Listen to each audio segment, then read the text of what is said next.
aí pessoal, tudo bem com vocês? Vamos para o nosso último vídeo do Top 5 para o Enem. Eu vou dizer por que eu escolhi esse tema, o desafio de ser idoso no século XXI, ou outros temas referentes ao envelhecimento da população. Bem, primeiro, né, porque nós tivemos a reforma da Previdência logo no início deste ano.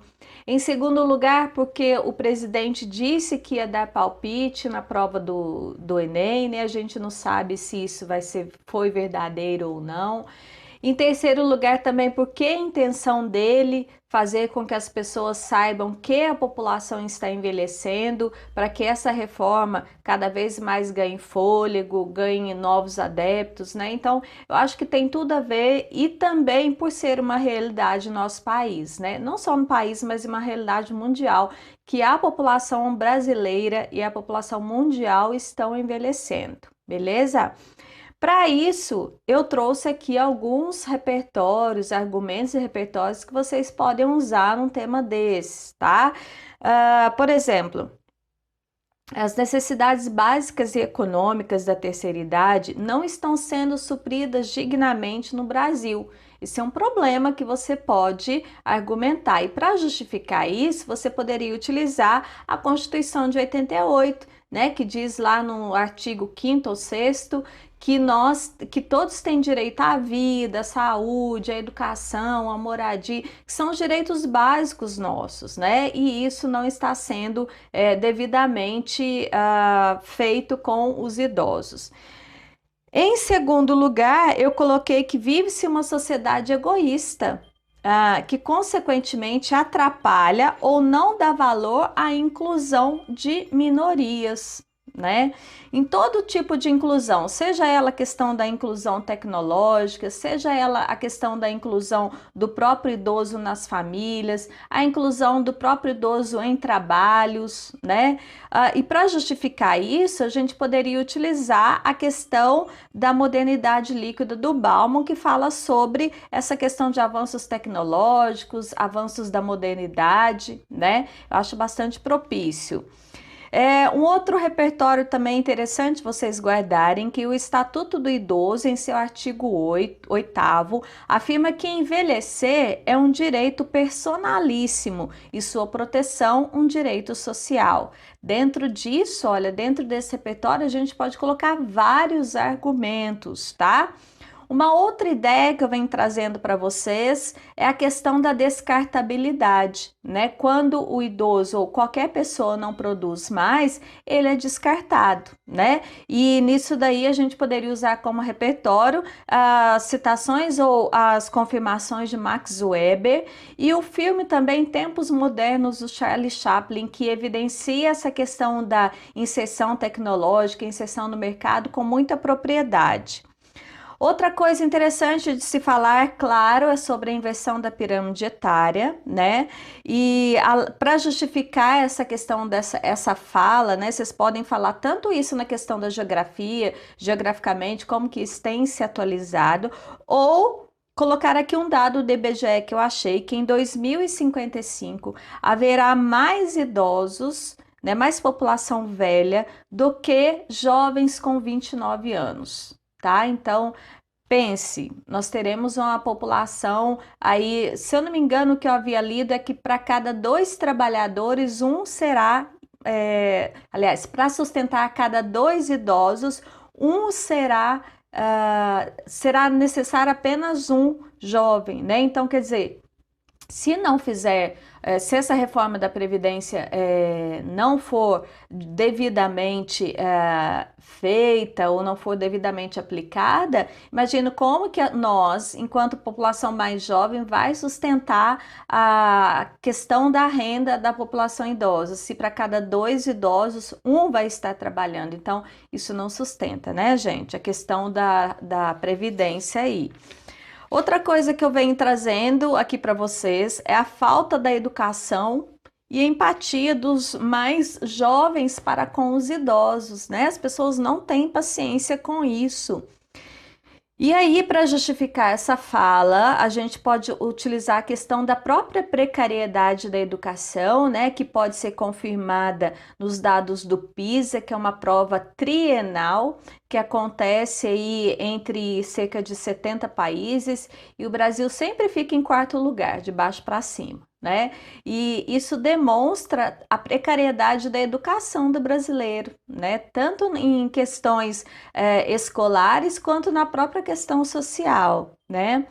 Outra coisa que a gente pode colocar devido a isso é a própria falta de exemplos que nós temos que diz respeito à corrupção, né? Se os que estão lá em cima são pessoas tão corruptas, né? O que que nós aqui embaixo vamos nos espelhar? No que nós vamos nos espelhar? Então, essa falta de educação, essa questão de ser honesto com o próximo, de amar o próximo, isso tem que ser exemplos que sejam ensinados, né? E se não tem o que ensinar, logo as pessoas vão aprendendo, vão se corrompendo cada vez mais, vão seguindo exemplo, vão desacreditando no próprio país e nas próprias pessoas, né?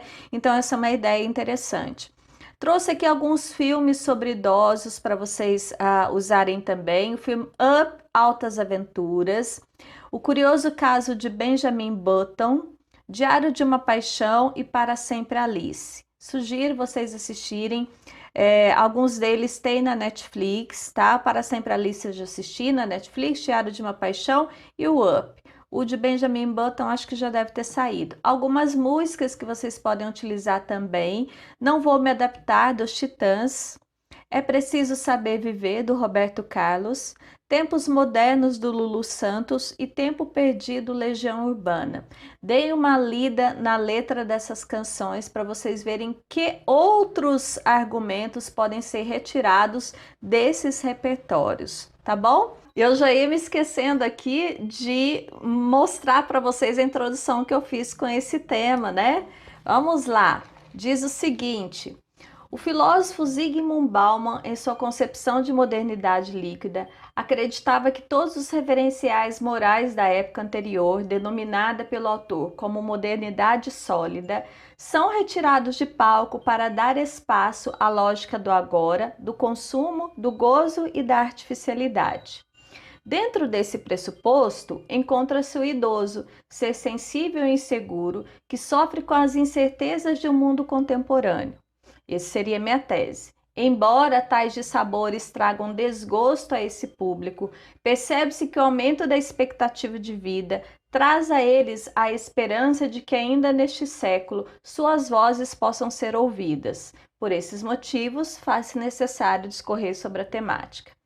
Beleza? Essa seria a minha introdução e eu vou mostrar para vocês como que vai ser a divisão. Então vamos lá.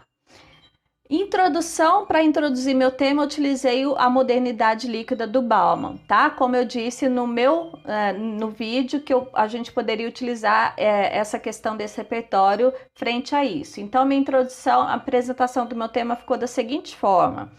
O filósofo Zygmunt Bauman, em sua concepção de modernidade líquida, acreditava que todos os referenciais morais da época anterior, denominada pelo autor como modernidade sólida, são retirados de palco para dar espaço à lógica do agora, do consumo, do gozo e da artificialidade. Beleza. E agora eu vou colocar a minha tese, né? O meu posicionamento frente a isso. Dentro desse pressuposto, encontra-se o idoso, ser sensível e inseguro, que sofre com as incertezas do mundo contemporâneo. Por quê? Agora vem os meus argumentos. Embora tais dissabores tragam desgosto a esse público, percebe-se que o aumento da expectativa de vida traz a eles a esperança de que ainda neste século suas vozes possam ser ouvidas. E finalizando, por esses motivos, faz-se necessário discorrer sobre a temática.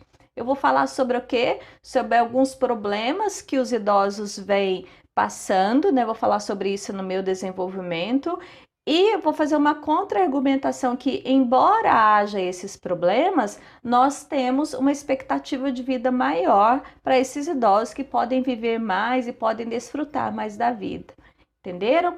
Então, essa seria a minha introdução. E para justificar essa redação que já está pronta, inclusive, eu coloquei a questão dos velhos espartanos lá na Grécia, que eles recebiam um tratamento de ponta, né, vamos dizer assim, para justificar alguns problemas e fazendo uma comparação com os nossos, né? E a questão da expectativa de vida, eu vou utilizar aqueles dados do IBGE que eu disse para vocês, que espera-se que o número de pessoas com mais de 60 anos em 2055 supere o de brasileiros com até 29, tá bom? Vou deixar aqui na descrição desse vídeo a redação pronta, que essa eu já tinha feito pronta, que foi uma aula que eu dei para os meus alunos, para vocês perceberem aí como que eu liguei todas as coisas no meu texto. E se você quiser ter ainda hoje sua redação corrigida, nós estamos à disposição, envie para nós no redaçãointeligente.com.br.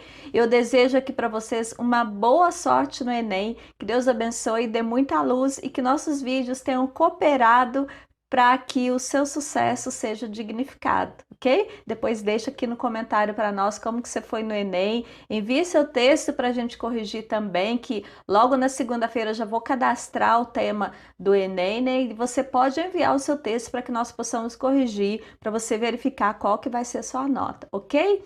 Não esqueça de deixar o seu like também, porque isso é muito importante para nós. Um beijo e a gente se vê no próximo vídeo. Tchau, tchau!